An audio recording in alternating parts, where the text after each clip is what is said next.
Welcome back to Omoshiroi Recap. Today, I will recap Black Summoner. The story revolves around Kelvin, a young man who died due to a deity's error in his past life. However, instead of disappearing, he's reborn into a new world with fantasy and magic. In this unfamiliar realm, Kelvin gains the ability to choose his own skills and talents. Upon awakening, he's confused about his whereabouts, but a digital-like menu appears before him, resembling a video game interface. This menu welcomes him to the new world and presents various options, including a start button that he presses. After pressing the start button, Kelvin hears a welcoming voice explaining that he's been reborn in a fantasy world, his previous memories erased. This condition was agreed upon by Kelvin in exchange for powerful skills. Kelvin is shocked by his past decision and a status window shows his skills, including an S-rank summoning ability and doubled leveling benefits. Excited, he starts his adventure and interacts with a menu, which turns out to be the goddess of reincarnation, Melfina. Kelvin had fallen in love with her in the past, and she agreed to be his servant as a break from her divine duties. Kelvin headed to a town called Parth. Upon arriving at the Adventurers Union, Kelvin began to register as a F-rank adventurer.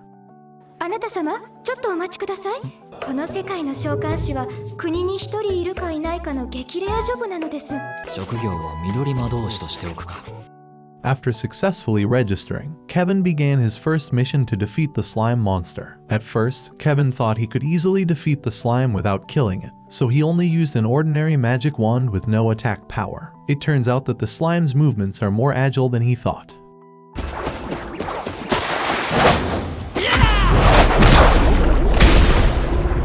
He kept trying and fighting it until he finally managed to attack it and weaken the slime's movements. Kelvin started using the summoner ability, but surprisingly, he finally tamed one of them, Kelvin-who.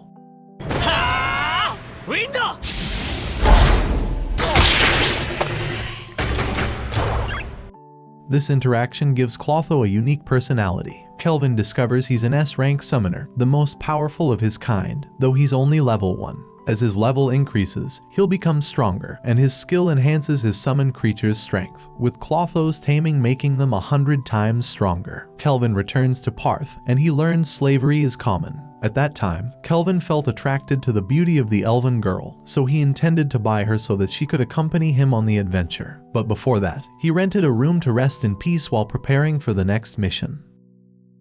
He's promoted to E rank, a higher adventurer rank. Cashel, who dislikes Kelvin, advises him to hunt a dangerous black ghost knight. Kelvin's appraisal ability reveals Cashel is labeled a murderer. Kelvin challenges Cashel's advice by proposing a contest against Cashel's group. This competition aims to assert Kelvin's courage and refusal to be intimidated. Meanwhile, Cashel and his companions plan to kill Kelvin during the contest, but Kelvin captures Raj, one of Cashel's allies. Simultaneously, Kelvin-who, now evolved into a more powerful form called Slime Glatinia, captures another companion named Gimel.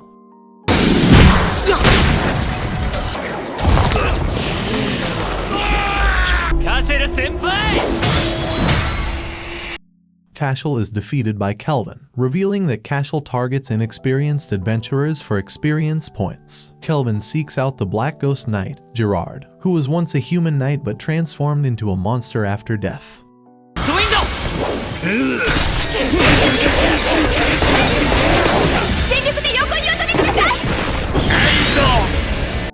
Gerard and Kelvin engage in a brief fight to gauge their abilities. Gerard recollects his past, explaining that his former kingdom, Alcarl, was destroyed by an elf named Gildora. This was due to Alcarl's refusal to aid the Lysia Empire in attacking the Holy Empire of Duramis. This tragic event also led to the deaths of Gerard's wife and daughter. The pain and grief from these losses kept Gerard's spirit tied to the world even after he had died.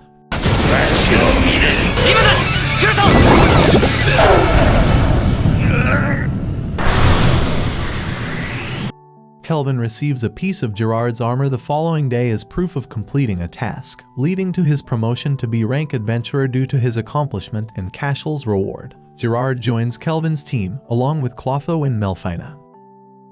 Kelvin meets Guildmaster Leo, who possesses the appraisal skill to learn hidden information about people. Kelvin has the concealment skill to hide certain aspects. Leo questions Kelvin's origin from another world, revealing his stronger appraisal skill. Leo identifies Kelvin as a summoner. Leo acknowledges Cashel's crimes but lacks evidence due to Cashel's nobility. Despite this, Leo values Kelvin for indirectly exposing Cashel's actions. Leo goes on to disclose that there are other individuals who have been reborn or reincarnated and have now become the current heroes of the Darami's empire. These heroes have been summoned to confront a powerful being called the Demon Lord. Leo expresses a desire for Kelvin to shift his focus away from the heroes and instead concentrate on combating monsters that have grown stronger due to the influence of the Demon Lord. Kelvin agrees with Leo's proposition and makes a decision to acquire a female slave. His intention is to train her and integrate her into his team. Ethel undergoes a transformation, becoming a skilled archer with a special connection to fire magic as a result of a previous curse. She forms a friendship with Angie, who works as a secretary for a group known as the Guild. Trouble arises when Tabura, the third prince of a place called Trison, behaves arrogantly and tries to physically take Angie and Ethel. To protect them, Kelvin fights and defeats Tabura's guards.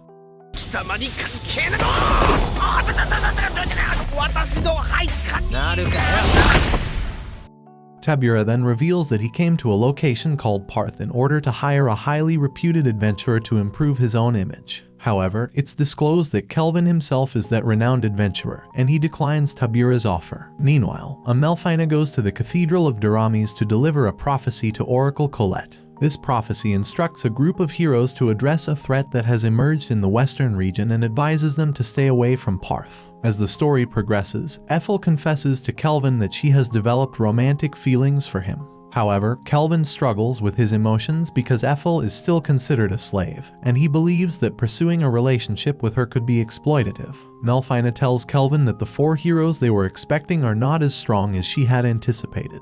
However, she points out that Kelvin himself is becoming very powerful. Leo assigns Kelvin a task to confront a demon that is sealed inside a cave. When Kelvin arrives at the cave, he encounters 2 demons. One of them is called the archdemon Victor, who is guarding a demon girl named Sira. Sira is the daughter of a recently defeated demon lord named Gustav. Victor has a sinister plan. He wants to consume Kelvin in order to gain the human ability necessary to break the seal that's keeping Sira trapped. Once the seal is broken, Victor plans to eat Sira and take on the role of the next demon lord. Surprisingly, instead of being afraid or alarmed by Victor's plan, Kelvin starts to smile. At this point, Melfina and Gerard reveal something about Kelvin to Ethel. They disclose that Kelvin has an unfortunate habit. He is extremely enthusiastic about battles and fighting. The more formidable his opponents are, the more excited Kelvin becomes.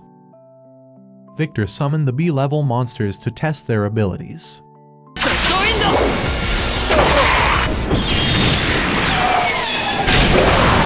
After seeing their abilities, there was no doubt that they were very strong. So Victor began to launch his attacks. He used his diving ability to attack from the ground. But Kelvin and Gerard could sense his presence. Victor launches an attack, but the actions of Clotho and Ethel significantly weaken him. Clotho drains Victor's magical power, and Ethel uses her arrows and a sword wielded by Gerard to destroy Victor's arms.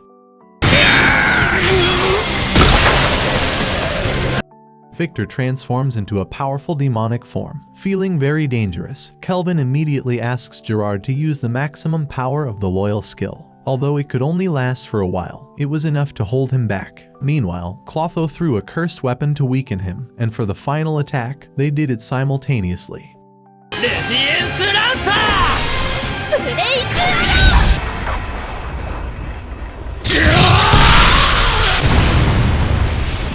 A potentially dangerous situation arises during the fight when a stone pillar is about to fall on Asira. However, Victor intervenes and saves her from harm. At this moment, Victor reveals a surprising truth. He had no intention of harming Sira. It is revealed that Victor had a history of training and caring for Sira when she was younger. Furthermore, he had been assigned the responsibility of protecting her by her father, Gustav. The story takes another turn when it's disclosed that Sira's father had cast a spell on her in the past. This spell sealed her away, and only a human would have the power to undo this seal and release her. Sierra faces the ominous possibility of becoming the next Demon King. Despite this risk, Kelvin boldly steps by freeing Sierra from this potentially dark fate. In doing so, he hides her demonic characteristics, potentially putting himself at risk. Kelvin, having successfully defeated Victor, reports this accomplishment to Leo. This achievement leads to Kelvin's promotion to the esteemed rank, indicating recognition for his achievements and valor. Kelvin manages to gain control over Sierra. Using the armor of Victor, Kelvin forges armor for Sierra. Moreover, he creates a new sword called Daneslave for Gerard. During this time, an unexpected change comes over Kelvin, marked by an intense craving for rice. This odd hunger leads the group on a journey to the water kingdom of Toraj, particularly its capital coastal city, where rice is abundant and Sierra can freely explore the ocean. Melfina returns once more. Melfina reveals her desire to inhabit one of her avatars and materialize in the physical world. Gerard privately entertains suspicions that Melfina's return is motivated by her jealousy towards Kelvin's companionship with two other women in the group. Everyone face new challenges when they encounter a group of bandits known as Black Wind. These bandits target Sierra and Ethel for the purpose of engaging in the slave trade.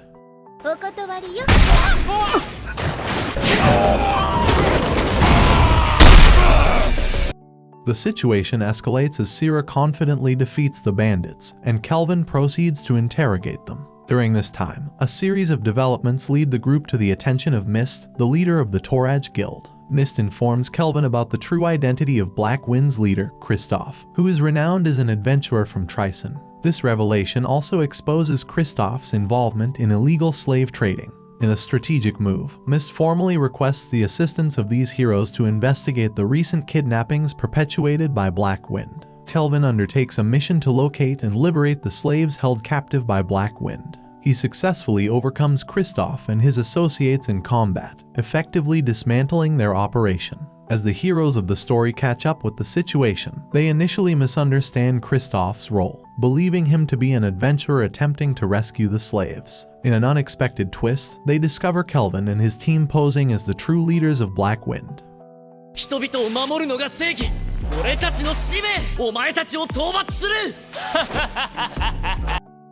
Kelvin crosses paths with a group of heroes, each possessing unique skills. The heroes consist of swordsmen Taoya and Setsuna, as well as mages Nana and Miyabi. The encounter takes an unexpected turn when Kelvin issues a challenge to the heroes, a fight against him, wherein the losing side would have to comply with one order from the winner. This sets the stage for a duel where the stakes are not just victory or defeat, but also a binding obligation. As the duel begins, Kelvin unveils a new and intriguing set of equipment known as Skill Eater gloves. These gloves possess a unique ability to absorb the distinct skills of other individuals, which Kelvin can then utilize for himself.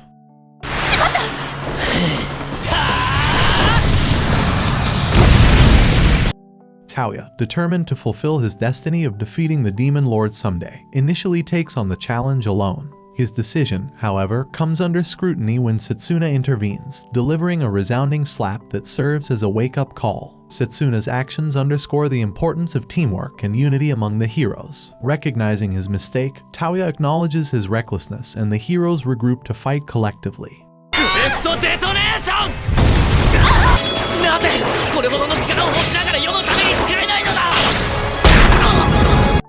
Kelvin doesn't just engage in combat, he also provides constructive criticism and guidance to the heroes. His experienced perspective sheds light on their amateur approach, and he offers hints to enhance their abilities. Despite their best efforts, the heroes eventually fall into a trap set by Kelvin. However, Kelvin's resourcefulness comes to the forefront as he uses his parallel processing skill to create a new spell, thereby escaping the trap.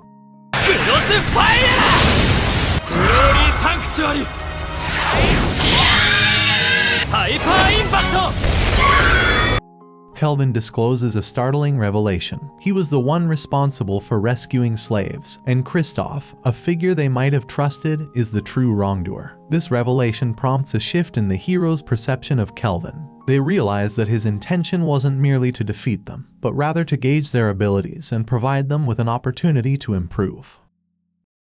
Kelvin transforms a group of heroes into swimwear and leads them to a sea cave for training against a massive octopus. The purpose behind this training is to prepare the heroes for facing even more formidable challenges, like dungeon bosses, which are known to be incredibly powerful adversaries. Kelvin stresses that if they struggled against the octopus, they would have no chance against these bosses, and facing the demon lord would be futile. Sira identifies the location of a dungeon boss dragon. Despite the risks involved, the heroes collectively choose to confront it. Acknowledging their courage, Kelvin intervenes and defeats the dragon on their behalf. This victory signifies a turning point, boosting the heroes' confidence and demonstrating Kelvin's strength. Tsubaki expresses gratitude to Kelvin for his achievements, including defeating Black Wind and the dragon. Kelvin surprises her by requesting something as simple as rice, indicating his humble nature. In return for his actions, Tsubaki rewards him generously, providing a lifetime supply of rice and teaching Ethel Japanese cuisine. Tsubaki's appreciation goes further as she attempts to recruit Kelvin to work directly for her, underlining his growing reputation.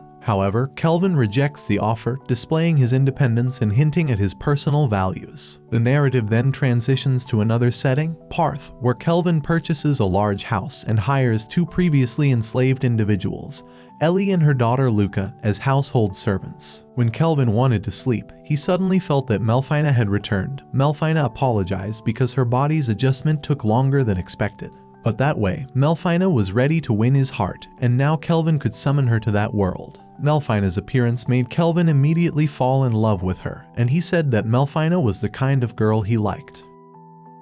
Melfina grants Kelvin a unique ability known as the Grace of Resurrection. This ability serves as a special protective measure, allowing him to escape death once a month by avoiding a fatal attack. Additionally, the Grace of Resurrection empowers Kelvin to summon a hero from Japan. However, this summoning can only be performed once in his lifetime, which raises concerns for Kelvin. Melfina, possessing insights into the situation, offers an explanation to alleviate Kelvin's concerns. She reveals that the demon lords, formidable entities with powerful abilities, are impervious to conventional damage due to their skill known as Tenna Hachun. This skill also induces madness in them, rendering them nearly impossible to defeat. The solution to this predicament lies in the summoned heroes from different worlds. These heroes possess unique magic distinct from that of Kelvin's world, making them the only ones capable of vanquishing the demon lords. Despite this clarification, Kelvin remains burdened by guilt, grappling with the ethical dilemma of forcing someone to enter his world involuntarily. Recognizing his internal turmoil, Melfina offers a compromise. She suggests that Kelvin summon individuals who have already passed away in their own world.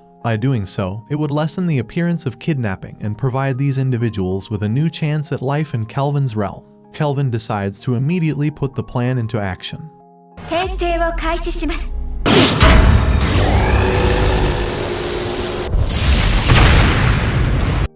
Utilizing the spell associated with the Grace of Resurrection, he successfully summons a young girl named Rio. In her former life in Japan, Rio had been terminally ill. Grateful for her new lease on life in a healthy body, she embraces Kelvin's proposition to join his group and expresses her intention to repay him for this opportunity. Coincidentally, Rio's appearance closely resembles Kelvin's, given that both have black hair. As a result, Kelvin proposes that Rio takes on the role of his younger half-sister, allowing them to maintain a semblance of familiarity and connection. To fully embrace her fresh start, Rio decides to alter her name to Rion, symbolizing her new life and identity within Kelvin's world.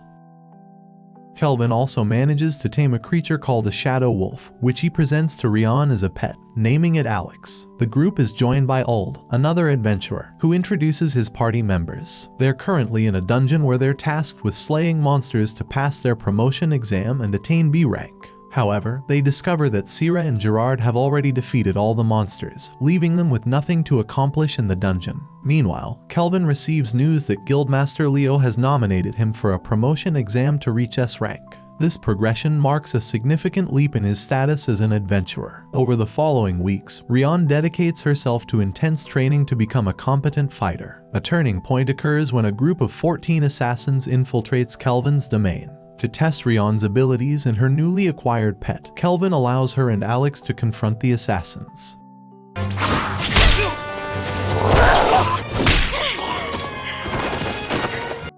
In a tense showdown, Rion and Alex manage to defeat all of the assassins, and Kelvin apprehends their leader. Kristoff's exposure has brought international embarrassment to Tryson, especially as neighboring kingdoms such as Gon, Toraj, and Duramis are contemplating forming an alliance against them. Within the kingdom, there is a division of opinions regarding the next course of action. Prince Asgrad and General Tristan advocate for an immediate war, while General Dan and Princess Shatola favor waiting for more favorable conditions before initiating conflict. Kelvin is assigned a S-rank promotion exam, which involves a task set by Leonhard Gon, the Beast King of Gon. His mission is to slay a formidable S-rank monster to save an elven village from its menace. Here, the interplay of political dynamics and personal trials becomes evident, as Kelvin's assignment intertwines with larger power struggles. As the story progresses, Kelvin encounters elven chief Nelrys, who initially mistakes Ethel for his daughter Lumel. This moment hints at a potential connection between Ethel and Lumel, adding an element of mystery to Ethel's identity. Nelrys shares the tragic history of Lumel, who offered herself as a sacrifice 2 decades ago to protect the village from a dragon threat. Lumel eventually became the dragon's wife, but her death raised fears of the dragon's return, leading the elves to flee to Gon.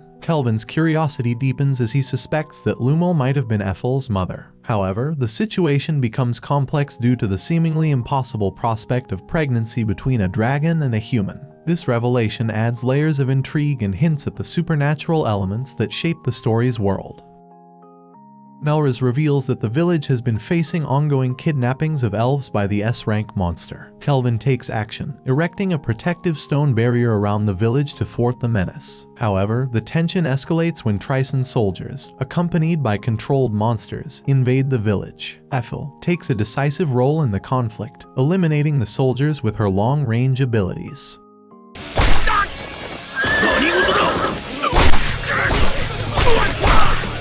Commander of the invading forces evades capture by controlling the Gigant Lord, the very S-rank monster that Kelvin is tasked to eliminate. The subsequent confrontation between Rion, Alex, and the transformed Gigant Lord showcases the group's determination to overcome seemingly insurmountable challenges.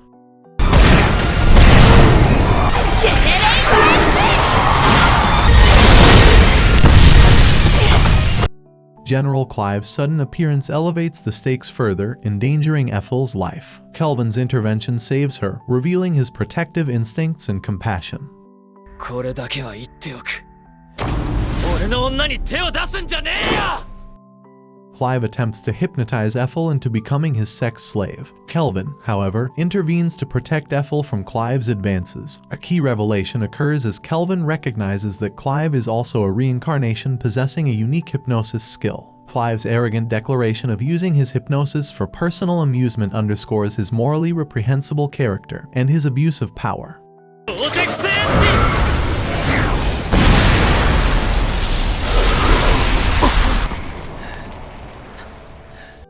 The tension escalates when Kelvin, incensed by Clive's arrogance, manages to scar Clive's face. This act of defiance leads to Clive summoning a powerful hurricane spell, showcasing his proficiency in magic. Kelvin's response is a demonstration of his own strength, wielding the formidable Black Disaster magic staff to counter Clive's spell.